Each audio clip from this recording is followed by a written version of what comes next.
We have Garland. So His Grace Bhayahari Prabhu will be giving the talk today, entitled "Now You Become," and this is our great Hare Krishna. This is our series on the theme of this month, Acharya, or one who teaches by example. So he'll be speaking on that. And Bhayahari Prabhu is one of the most long-term members of our ISKCON of DC community.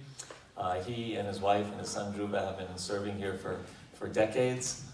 He's a scholar. He teaches Bhakti Shastri to people all over the country by the internet.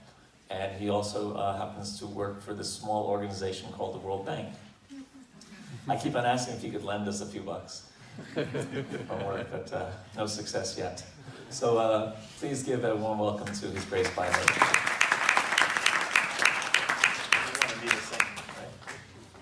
He's also asked me to lead the chanting of Jai Radha Madhava. Keshva, you want to play cartels? No? Okay.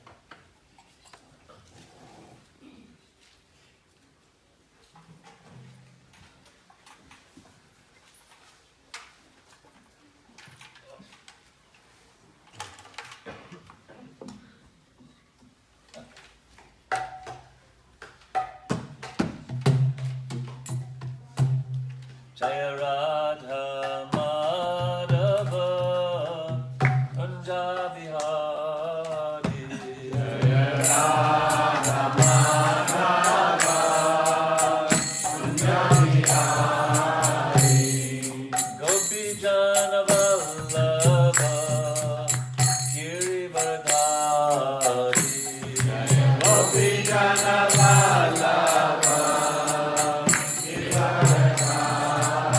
Yashodanandana Braja Janaranjana. Yashodanandana Braja Janaranjana. Yamunatira Vanachari. Yamunatira Vanachari. Jaya Radha Madhava Kunja Bihari. Jaya Radha Madhava Kunja Bihari. Gopi Jana Vallabha Girivardhari. Jaya Gopi Jana Vallabha Girivardhari. Yashodanandana Braja Janaranjana. Yashodanandana Braja Janaranjana. Yamunatira Vanachari. Yamunatira Vanachari. Yamunatira Vanachari. Yamunatira Vanachari.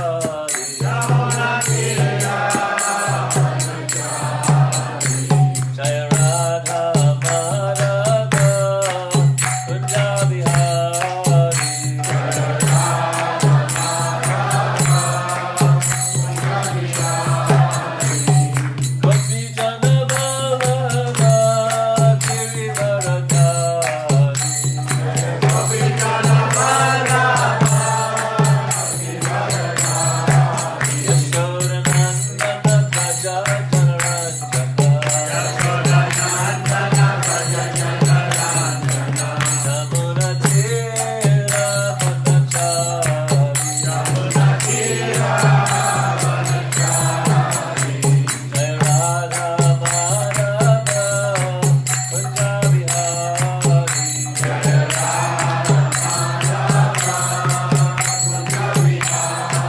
Jaya Radha Madhava Kunja Bihari. Jaya Radha Madhava Kunja Bihari. Shri Prabhupada ki Om Jnanatimirandasya Jnananjana-shalakaya Chakshurumilitam Yena Tasmai Shri Gurave Namaha.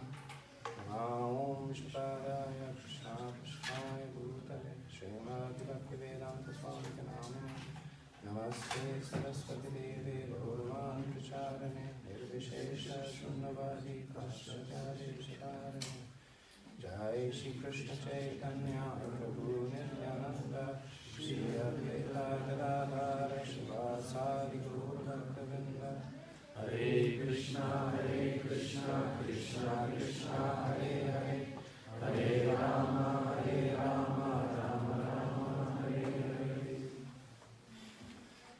So thank you very much for being here with us. We specially arranged for this warm day for all of you. It's going to get a lot colder tomorrow onwards. So I'm going to be speaking on the ongoing theme of Acharyas. So last week we heard from His Holiness Romapat Swami about the Bhagavad Gita. What does the Bhagavad Gita speak about? Acharya. And just want to continue on the theme. So I wanted to start off with a pastime of Srila Prabhupada, which is what the title of the discussion today is, Now You Become. So once Srila Prabhupada, he was sitting in the Vyasthan, much like the one over here, in which he also sat. Not sure which temple, but his various disciples were coming by, giving obeisances and glorifying him, some quality that they were appreciating, either about his compassion, his kindness, his erudition, and for everything that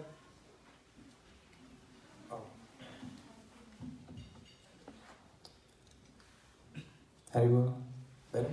Okay. And for everything that it's too close to my mouth. For everything that Prabhupada was told, Prabhupada would respond by saying, "Now you become." So Prabhupada is a founder Acharya, and his mood always was one of encouraging everybody around him also to become an Acharya. And he was very vocal about it, very encouraging about it. He would encourage the disciples that you should write more books than I do, open more temples. He opened more than 108 temples in the 11 years that he was preaching, this being one of them. Make more disciples. So his mood constantly one was that this is not something that is exclusively that of a select few, the position of an Acharya. It is one that everyone can and should aspire to be. In the Bhagavad Gita we see, this is the famous verse, Yada Yada Hi Dharmasya, where Krishna says that he descends again and again for these three reasons: to protect his devotees, to annihilate the miscreants, and to re-establish the principles of religion. Sometimes when we have a discussion on this verse, one of the questions that comes up, if Krishna is God, if he is all everything, he is all powerful, he is just by his Icha Shakti, he can make everything happen, why does he have to go through all the trouble of coming personally to do this? Any thoughts on that? It seems to be, it seems to be impinging on Krishna's absolute power. That he wants to accomplish something, and for that he has to come personally and do it. He can just think it and make it happen. Why does he have to come personally to make it happen? To give pleasure to his devotees. That's the prime. To give pleasure to his devotees. Very good. Why else? What else? To lead by example. Thank you. Palika Prabhu. Because if you just did that, then there'd be no question of free will, and you'd just be forced to follow what he's doing. Very good. So two very, very, all very relevant answers. But there is, so while it is true that Krishna has absolute power, but there is one power that is even stronger than Krishna's absolute power. And that is our free will. And it is there because Krishna has bestowed it upon us, but nevertheless it is there. So, Krishna could make us love him, but then where's the question of our free will? So because he doesn't want to interfere with our free will, he wants to inspire us to do the right thing. So he comes to lead by example. So he comes and he involves everybody. He has wonderful pastimes. When he leaves behind these places that become holy pilgrimages. So 5,000 years ago, he came to Vrindavan. We still go there. You know, we still feel so transcendently inspired to see Govardhan, to see the rock on which Krishna's lotus feet are still, the marks are still there. More than 2 million years ago, he came as Lord Ram. We still go to Rameshwaram. Temple of Lord Ram is there. Even more ancient places that we go to, because he wants to inspire us from within. And this is something that is not just this process of inspiring through inspired is not unique to our tradition. So when Krishna came, he made so many people devotees, and they made so many more people devotees, and they made so many more people devotees, and the process is still going on. And we see the same thing being said in the Bible, where Christ says that, I will ask the Father and he will give you another helper. But the advocate, the Holy Spirit, whom the Father will send in my name, will teach you all things and will remind you of everything I have told you. So the same two principles are being enunciated over here. The principle of the disciplic succession, somebody coming after that, and the principle that the message remains the same.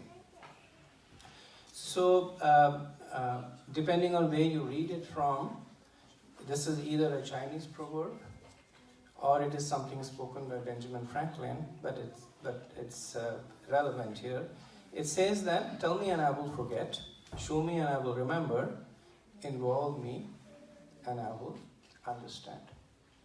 So this has actually been proved scientifically in the principles of communication.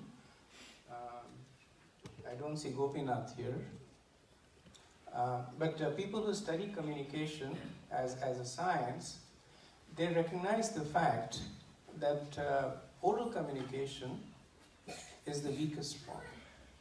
That you tell somebody something, including things that I'm telling you, you'll forget, including things that you told to me. But if it is demonstrated, it stays for a longer while.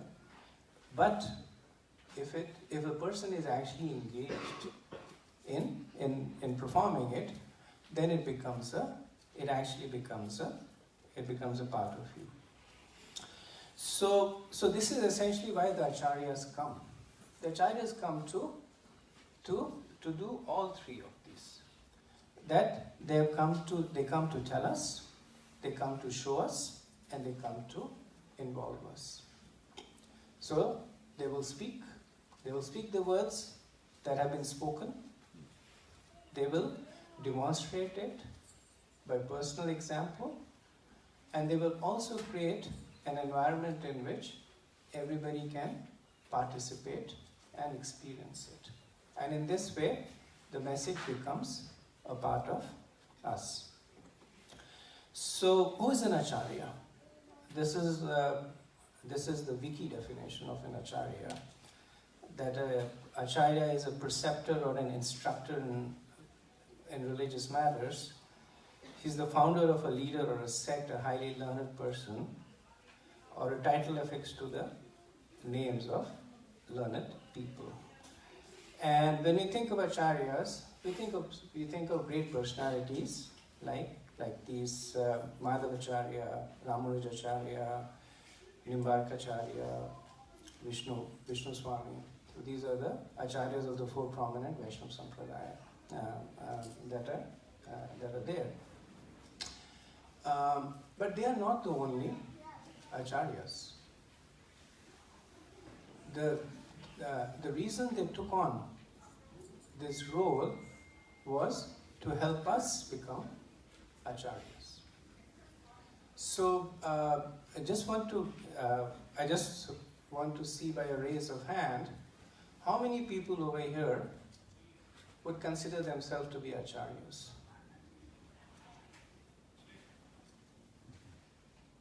Without being shy.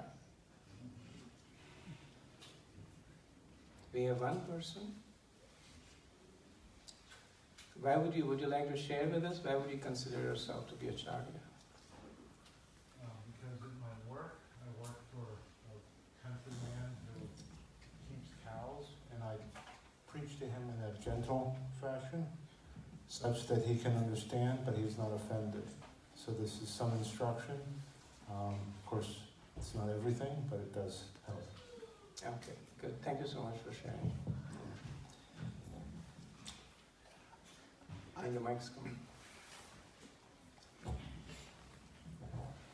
I'm reluctant to use the word acharya. I'm more comfortable with the word instructing guru. We all have different kinds of gurus, even a mechanic guru, a plumbing guru, what to speak of teaching Bhakti Yoga. And acharya, because it means teacher by example, and the acharyas in our line, like Srila Prabhupada and the Parampara, I'm not so comfortable with that. Could you elaborate on why using the word acharya is appropriate? I think there's some good reasons I'd like to hear. Okay. I will. I think as we go on in the discussion, we will. Anybody else? Mataji?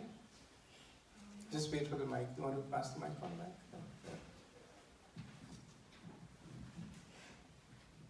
I just, I like to be a teacher to deaf people, like just by giving an example, by serving Krishna, so, when they follow a little bit and they understand that this is the ultimate, thing, like whatever devotional service, that only, helps us in walk of life.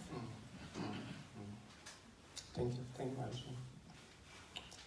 Any other thoughts on this?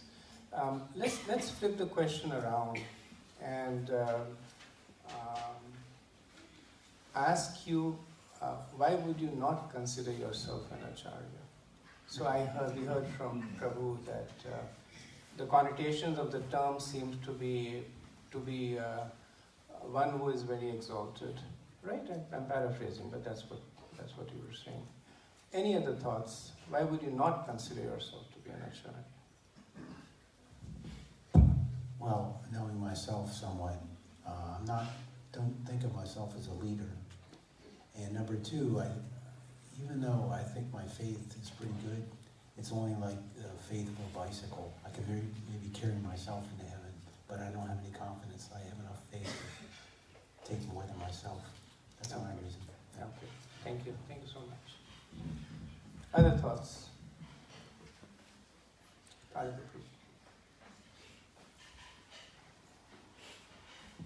Even though I do head up a Harinam party and we go out and organize things, I still don't feel qualified, and I only do this on behalf of Srila Prabhupada because I know this is his mission and this is what he wants us to do. So in that regard, I kind of agree with Sugata Prabhu. The term acharya has a bigger connotation as far as just helping other people. So, I would consider myself an assistant to the assistant of the assistant, like that. So, would you be okay with the term assistant acharya? Assistant to the acharya, yes. Assistant to the acharya. Thank you, Shay.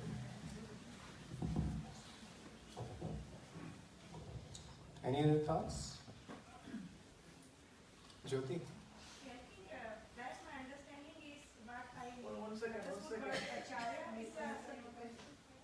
a title, Acharya is a title which is given by the people when you achieve some kind of label of that excellence for in that field. That's why you cannot consider yourself as Acharya. Okay, okay. So the same point, I guess. The connotation of Acharya is the state of being highly exalted. What's your name? Nisha. Isha. Okay. I have a question. So, what's that stage that you need to come across in order to be considered an acharya? So like I said, this is a more conventional understanding of the term acharya, and in a way, I was kind of setting you up because yes, there are very few people here who have founded religious sects, and highly learned is a very subjective term. I can recognize people sitting here who are very learned, but highly learned is, there's never an end to learning. So Isha, just addressing your question more specifically. So this is the notional understanding of an acharya. This is the more literal understanding of the word acharya. So acharya is a Sanskrit term. The root word meaning is charya or charan, which actually means conduct. It actually means to move, but in this context it means conduct. So literally speaking, an acharya is one who teaches by example or teaches by conduct or an exemplar. So we may not be in acharyas in the conventional sense, but if I were to ask you that have you inspired anybody by your own personal example, by your own personal conduct, then setting humility aside, I'm sure everybody will say yes. Whether we like it or not, we are always observing and being observed. They have this saying that be careful how you behave because you're training other people in how to treat you. So at all points of time, we are being observed, and our qualities are either being emulated or they are being criticized, whether we like it or not. For those of us who are parents, we are acharyas at home. Right? They say that who's the first teacher for the children? It's the parents. I remember by our own personal example that when my son, he was young, he's 25 now, but I think when he was 5 or 6, he got into the habit of watching TV. He would come back from school and switch on and watch TV. And we would keep saying, don't watch TV, or then we started saying that don't watch more than an hour. But it was a struggle. It was one of those points in which we had arguments. And then finally we realized the reason it was difficult was because we were watching TV ourselves. And even though he's a child, he could see that there was a difference between what we were asking him to do and what we were doing ourselves. So then one fine day we took this decision that we would not have a television in our house. We still don't have a TV. And so, and he's 25 now, but he still doesn't watch TV. And it was one thing that about this point home, that you can speak all you want till you're blue in the face, but it's your actions that speak louder than your words. They say that that's a popular saying: actions speak louder than the words, and that's what an acharya is. That the acharyas preach by example, and regardless of how exalted or not we are in terms of understanding of scriptures or in terms of own purity, but we all have the opportunity to. So we have to act one way or the other. We have all got the opportunity to lead by example. So this is what Srila Prabhupada wanted. He wanted all of us to become an acharya. 550 years ago, Chaitanya Mahaprabhu, he personally came for this very purpose. That with the advent of the age of Kali, the Yuga Dharma was Harinam Sankirtan. And it's already elaborately explained in the scriptures, but other than a very few people, not many people were following it. So then Mahaprabhu came himself in the mood of a devotee. He taught people Sankirtan, he practiced Sankirtan himself, he inspired people to follow through this process, and in this way, the whole Harinam Sankirtan movement was initiated. So Mahaprabhu is Krishna, and true to the promise that he gave in the Bhagavad Gita, he comes again and again to establish the principles of religion. And this is how he comes. He comes as an acharya, and he comes to make people acharyas. So, for us to become acharyas, I wanted to talk about 3 essential qualities of an acharyas that are glorified by Chaitanya Mahaprabhu in his associates. And I think the way that I will do it is, I'll talk about the pastime, and then I'll leave it up to you to figure out what is the quality that is being glorified. So the first pastime is that of the illiterate Brahman. So this happened so Chaitanya Mahaprabhu, he went on the South India Yatra, and in Srirangam, by the temple, he saw that there was a Brahman reading the Bhagavad Gita, and there were people sitting around him. They were laughing, they were making fun of him, and Mahaprabhu was surprised. And when he went there, he found out the reason, that this person, he was reading the Gita all wrong. His diction was wrong, his meter was wrong, and he was just struggling. So then Mahaprabhu went to him and said that, why are these people laughing at you? And why you are reading the Gita in this way? So the Brahmin said that my spiritual master asked me to read the Bhagavad Gita every day, all the 18 chapters. I'm illiterate. I do not know how to read. But somehow or else, I try to read it. And then Mahaprabhu said, why are these tears flowing from your eyes? And he says, I may not understand the Gita, but by the mercy of my spiritual master, whenever I think of Krishna, the personality of Godhead, taking the menial position of being the chariot driver of his disciple Arjun, then my heart gets overwhelmed with love, and tears automatically flow. So Mahaprabhu embraced him and said that you have actually understood the essence of the Bhagavad Gita. So what do you think is the quality of the Acharya that Mahaprabhu is trying to exemplify here?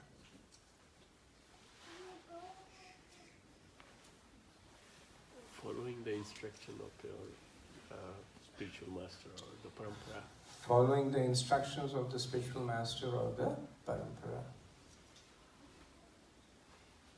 Hari Radhika? Humbleness. Humility? No, humbleness. Humbleness? Humbleness, thank you. What's your name, Prabhu?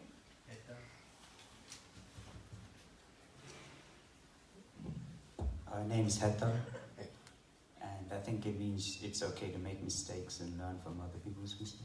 Okay to make mistakes and learn from others. Thank you. Raghunandan Prabhu? That Brahmana understood God. The Brahmana understood God. Thank you. Isha? Just wait for the mic to come.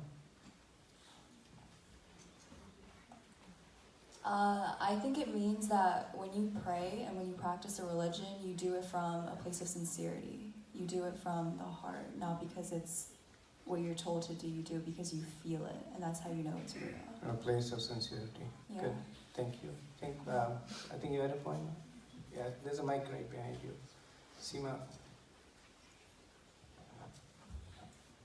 Haribo, that Krishna consciousness can't come about by intellectual pursuits. It's not by jnana yoga, but by bhakti yoga that we realize. Okay. Thank you very much. So all very good and correct answers. Fortunately, the answer that I was looking for also came through. So I feel to some extent vindicated. So yes, they're all right answers, but the main I think the foundation of the Brahman's belief came from the instructions, or came from the faith in the instructions of his spiritual master. So this is one of the first and the most important qualities of an acharya, is to himself follow. So one should not think about becoming an acharya and say, what different can I do? Can I give a different interpretation on who God is? I remember there was a yoga retreat at my work one place, and the person who came in, he was teaching us some kind of a yoga, and his introduction was, what I'm teaching you, you will not find anywhere else. I have invented this myself. I have practiced it, I have tried different things, and this is the best that I have manufactured. I'm paraphrasing his words, right? But that was his claim to fame, that he's offering. And sometimes people actually like that this is something new, something that nobody has known. We are the first to see it. But this is the case of the blind leading the blind, right? If the person himself is fallible, is exposed to all the defects that you are, how can the person lead? So a real acharya will follow another real acharya, who will follow another real acharya. And that's the whole process of disciplic succession. That's what makes disciplic succession so important. The 4th chapter, Krishna says, Imam vivasvate yogam proktavanam avyayam vivasman manave praha manuriksvake abravit. That this imperishable science was first taught to me by the sun god, who then taught it to Vivashman, who then taught it to Ikshvaku. And then he said, Evam parampara praptam, imam rajrisho vidu. That in this way, evam parampara praptam, that in this way this science is actually given. So, following somebody does not mean that you let go of your ability to think. In fact, if you follow, and you all have had that experience, that you're going, so now everybody has GPS, so they're okay. But in the earlier days, somebody would say, we are going there, and you say, okay, I don't know the way, I'll follow you. So you're following that person's car. You have to be 20 times more alert to follow the person's car. You have to watch out for the traffic and everything else, plus you have to keep an eye on the person's car. So following somebody does not mean that you close your eyes and you follow blindly. You need all your intelligence, you need all your discrimination, you need all the sense of perseverance that you have to sincerely follow them. Prabhupada would say you follow with your intelligence. That is the mark of a true follower. Second pastime. So this is a pastime of a small child. His name was Makradvaja, and he was fortunate enough to have association of Chaitanya Mahaprabhu through his relatives. Somehow he would be when Mahaprabhu was in Puri, he had association of Mahaprabhu. So Chaitanya Mahaprabhu was very affectionate to him. He was a small child of less than 5 years. He would call him Gopal. So once Mahaprabhu came out of the restroom, he had gone to answer the call of nature, and he came out, And with both his hands, he was trying to hold his tongue. So they said that, why are you doing this? And he says, my tongue is so addicted to the chanting of the holy names that even when I'm passing stool in the bathroom, my tongue cannot stop chanting. So then the small child of 5 years, he started preaching to the personality of Godhead. And he said that the holy name is transcendently pure. How can something that is so pure be contaminated by something that is material? The holy name has the power to purify anything and everything. And nothing has the ability to contaminate the holy name. And Mahaprabhu said, you are my Guru. So from that day he got the name Gopal Guru. And this is actually a deity of his. He later on established a temple, the Radhakan temple in Puri. This is a deity of his. From there. So what are your thoughts? What are the lessons? What is the quality of the Acharya that comes through this?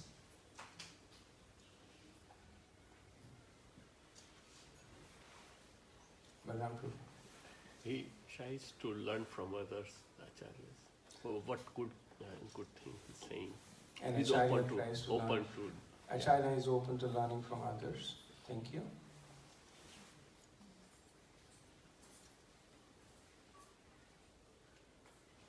Okay. This is a little bit, I guess, a little bit more covered. So the principle is of Tattva Gyan, or understanding the underlying principle. So sometimes we get so much lost in the details that we forget the simplicity that lies underneath it. So at one point somebody once asked Prabhupada that in most of your classes you say Krishna is God, your duty is to serve Krishna. You keep saying the same thing over and over again. Why do you keep repeating it over again? And Prabhupada said, because you don't get it. Okay? So it's simple for those who can get it. Jivere Swarupoye Krishna Nityadas. It's very simple. The whole philosophy of Krishna consciousness can be encapsulated in these 2 sentences. That the eternal constitutional position of the spirit soul is to be the servant of Krishna. Right? But if we don't get it, and we ask, why not? Why not the servant of the moon and the sun? Why not the servant of my senses? Why not the servant of the king or my family? So then the additional questions and the additional answers begin to come in. But which is okay, as long as it helps us understand the underlying principle. So the underlying principle is one that at least notionally we should understand. We may not realize it completely. We are in the process of realizing it. Right? So one of the principles is that we are not the body. We are an eternal spirit soul.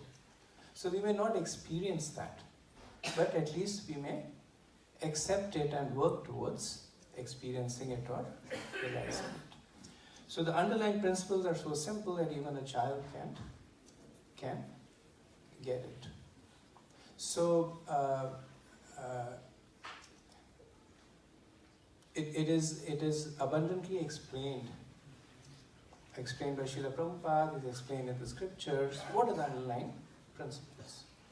And it behooves us to make that inquiry, the Brahma Jigyasa, to make that inquiry as to what are the real problems in life and how can they be solved. Who are we? Where did we come from? What is our relationship with God? Who is God? So these are the basic questions that are abundantly answered, and it behooves us to inquire about it and find the answers. The third is a famous associate of Mahaprabhu, Haridas Thakur. So Namacharya Haridas Thakur and Chaitanya Mahaprabhu actually gave him the title of Namacharya because he exemplified the Yuga Dharma of chanting. He would chant from morning to evening and from evening to morning. So for those of us who are initiated, we chant 16 rounds a day. It takes us about anywhere from an hour and 30 minutes to 2 hours. So he would chant 3 rounds of 64 rounds every day. So he was chanting all the time. And by birth he was a Muslim. So at that time there was a lot of differentiation between Hindus and Muslims. To the point that even though he was so exalted that Mahaprabhu himself would come and visit him every day, he was still not allowed to enter into the Jagannath Puri temple. But Mahaprabhu would carry prasadam personally and give it to him. So, what is the principle? What is the Acharya quality that is being exemplified by him? Humility. Humility, thank you. Palika Prabhu? By example, his own example of constantly chanting the holy name. By example, thank you. So, by following sincerely. So he heard what Mahaprabhu said, and he exemplified it in his own life. He did it over and over and over again. So one of the other acharyas in our disciplic succession, Bhaktivinoda Thakur, he makes this point. So sometimes we think that an acharya is one who preaches. And he makes this point that you must preach all the time, and once in a while you should speak.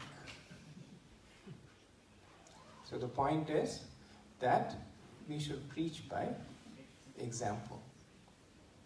That we should act in a way that impresses upon the people about the potency of what we are doing. Sometimes at workplaces, especially for devotees who have been working at a place for a long time, people do notice the fact that they are different. Maybe they're not that much caught up in the office politics. Maybe they don't get agitated that quickly. And sooner or later somebody will come and ask that, what's your secret sauce? What do you do? So this is preaching by example, which is actually the most potent form of preaching. So we are all preachers, we are all acharyas. Whether we like it or not, we may be leading or misleading people. Then it behooves us to do what we think would lead us and the others on the right path. So why be an acharya? So we already are an acharya. So that train has already left the station. So you're an acharya, if you're married, you're an acharya to your spouse. If you have children, you're an acharya to your parents. If you're working, you're an acharya to your colleagues. The fact that you're existing in a society, you're an acharya. If you have a Facebook account, you're an acharya to people who are following you. It's the new social acharya. It gives you an opportunity to be the change that you want to see. People often say, things would be so much better, and then fill in the blanks. If people were more collegial with one another. If people lived in more harmony, right? But we always say, for the other person, right? But change actually begins from within. If we change ourselves, that change will inspire others to change. It'll inspire us also. The point, and this is again made by, I believe, by Bhaktivinoda Thakur, is that when we ask somebody else to do something, when we preach to others, we are also preaching to ourselves at the same time. So when we say to somebody that, Prabhu, you need to chant good rounds, then we are also saying to ourselves, Prabhu, you need to chant good rounds. So if we have a little bit of sincerity in what we are doing, then when you are trying to be an acharya to somebody else, you are also being an acharya to yourself. You are also inspiring yourself to do better. And we get an opportunity to leave the world a better place. Prabhupada would say that this was more in terms of physically, you go to a place and you leave it, it should be cleaner than what you found it. And the same can be said with respect to our interaction with the world. We came, we did something, and one day we'll leave it, but hopefully we'll leave it a better place than what we came. So be an acharya. So there are so many things that we have to do, but we do it while we meditate on the higher principle. And that inspires us and others also. So I'll stop over here, Hare Krishna, and see if there's any questions or comments. We have about 10 minutes. This one is here. I think there's a mic coming.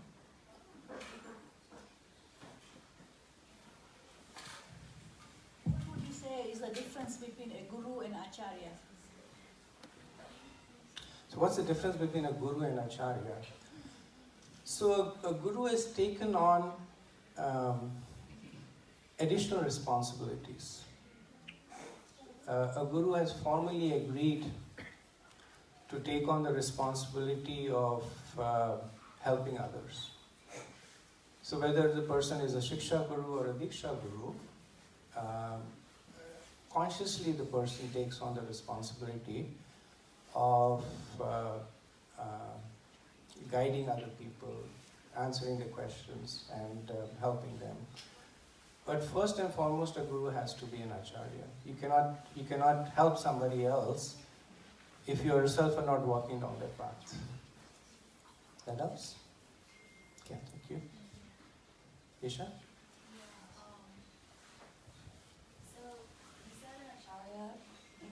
So you said an acharya has to basically follow in the footsteps of the people before him, right? So what about like evolution and with time changing and things changing and better things coming with those changes? Like, wouldn't it be better for the people that he or she is preaching to have a change as the world changes around us? Like, we change the way we do things in order to adapt to that? Right, good, thank you. It's a good question. So there is a difference between following and imitating. So the Acharya principle is that of following. And following means that you follow with the essence of the message. It always can and will be adjusted as per, and as you described it, the term that is used is Kal, Desh and Patra. So Kal means time, Desh means country, it means circumstances, and Patra means time, place and circumstance. So Desh means place and Patra means circumstances, right? So the message will get adjusted based on time, place and circumstance. But it does not get changed. The essence of the message remains the same. So example is when we have witnessed this in our own, or at least me in my lifetime, that earlier on the main media of preaching was face to face. There would be satsang, people would go and somebody would talk, and that is how it happened. Now with all this social media, there's a lot of preaching that's done over there. And then you see that the way it's being done is a little different. because that bilateral exchange is limited to a great extent, the message is not changed. Maybe the way it's being done is changed to some extent. So what we aspire to do is to follow intelligently. We don't just imitate. I don't think it's true, but it's a little funny when I was reading it about a guru who was teaching his disciples how to do yajna. And so yajna, like a fire sacrifice. So it so happened that before he started doing the fire sacrifice, a small kitten came by. So the guru picked up the kitten, stroked it for a few minutes, put it aside, and then went ahead and did the yajna. And the students later on, whenever they would start doing the yajna, they would get a kitten, they would stroke it, put it aside, and they would do it. So that's imitating, right? You just try and follow without understanding, right? So that's not what that child is doing. So that's why the first principle was or the second principle was to understand what you're doing. That helps? Okay, thank you for the next question. Palika Prabhu. This is a comment, but I noticed over the years, People would sometimes, you'd hear them trying to imitate Srila Prabhupada's dialect or the way he would talk, as opposed to just speaking it themselves. They would sound like they're Srila Prabhupada, and that just always made me feel a little bit uncomfortable. It didn't seem genuine. Thank you for sharing. Any other questions, comments, concerns, criticisms? Prabhu? I don't know if this makes any sense, but I've been coming here for about 4 years, and I was drawn here by Prabhupada. But I noticed, the more I learned about Prabhupada, he's very conservative. Even though he's brilliant, he's very conservative. He doesn't like just thinking up things. But not everybody can do that, so you have to think conservatively to be an acharya. There's no way to be creative. Although he did create things, but he didn't advocate. He called it mental speculation, right? So you should work on, your mind should be centered on not trying to extend things, but trying to conserve them, and then Yes. the growth will happen, like accidentally. Yes. Thank you, Prabhu. It's a very good question. So yes and no. Srila Prabhupada was very conservative, and he was not conservative also. So the fact that as a sannyasi he crossed over the ocean, and as per sannyas dharma, you're not supposed to cross over water. He crossed over the ocean. A lot of things that he did over here was something at that time was actually was not. He was actually criticized by his god brothers and by others for the things that, at least in their view, the changes that he made in order to preach, right? In terms of deity worship, in terms of the qualification of the people who became his disciples, qualification of the people whom he awarded sannyas. So he was so in that way he was kind of out there. He was Prabhupada would say, I'm in a war with Maya, so I'm in the battlefield over here. But he was very conservative in the sense that the message that he gave, he never speculated on that. He never mitigated that. When Prabhupada was incorporating ISKCON, then one of the suggestions was that instead of calling it the International Society for Krishna Consciousness, should call it the International Society for God Consciousness, just to make the appeal more universal. And then he said that I've come here to preach Krishna consciousness, right? And that's what it is. So it goes back to the question that was asked by the young lady who has gone now, that there are things that can be changed, and there are things that should not be changed. There are some things that can be changed in order to facilitate the the purpose. But the message should not be changed. Yeah, that's. Okay. Anything else? Any question from the ladies? Any question from the lady acharyas? No?